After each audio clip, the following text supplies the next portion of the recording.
জনগণের কাছে প্রশ্ন রাখতে চাই। আমার বাড়ির সামনে আমি যখন অবৈধ বালির ব্যবসা করে আমি যখন বন্ধ করতে গেছি, তখন আমাকে নির্মমভাবে যে আওয়ামী লীগ ইউপি চেয়ারম্যান নির্যাতন করে মেরেছে। আমি 3 দিন বড় সদর মেডিকেলে ছিলাম। আমি কোনো বিচার পাইনি এই বাংলার মাটিতে। কোনো আইন শৃঙ্খলা কোনো দেশে কোনো ভালো বন্ধু বান্ধবের কাছে কোনো বিচার পাই নাই। যারে কাছে যাই, ভাই আমরা কিছু করতে পারবো না কি বলে আমরা এই দেশটার উপর ভরসা রাখতেছি আর সংস্কার বিশ্বাস করতেছি। আমার কিছু মনে হয় না। আমি গতকাল এই রিক্সা নিয়ে সদরঘাটে গিয়েছিলাম, একটা 50 টাকার ভাড়া উঠেছি, সেই জায়গায় 10 টাকা টোল নেওয়া হয়েছে। সেই রিসিভে লেখা আছে অন্তর্বর্তী সরকারের যে নৌ পরিবহন। আমি রিসিপ্টটা বাসায় রেখে গেছি। ভাই আমরা রিক্সার ড্রাইভার, আমাদের পেটে ভাত নাই। আর এই বাংলাদেশে সংস্কারের বিনিময়ে যে দেশটা কি হতেছে আমরা কিছু জনগণ বুঝতেছি না আমরা এই দেশে। তাই বলতেছি বাংলাদেশের মধ্যে সর্বপ্রথম আগে সুপ্রিম কোর্ট হাইকোর্ট এই বিচার ভাগ যদি সংস্কার করতে পারেন, সারা বাংলাদেশ ক্লিয়ারম্যান হবে। যদি আপনারা বিচার বিভাগ যদি সংস্কার না করতে পারেন, এই দেশের কোনো সংস্কার বলতে ভাষা নাই, আর বুঝতেও পারি না।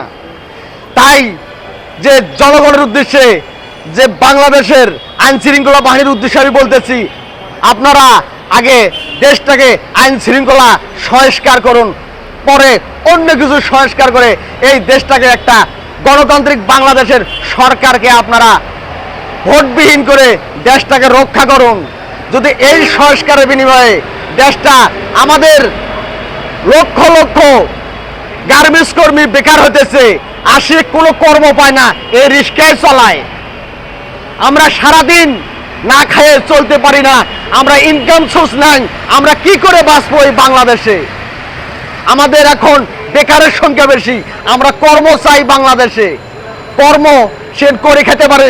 যদি কর্ম না থাকে, যে কোনো ছেলে নিওয়ান সে নষ্টর পথে চলে যায়। যদি কর্ম থাকে সে নষ্ট হবে না, তার ইনকাম সোর্স আছে। এখন দেখতেছি চোর ছিনতাইকারী আহাজারি অবৈধ ব্যবসা বাণিজ্য অনেক দুর্নীতি চলতেছে। আপনারা কি করতেছেন?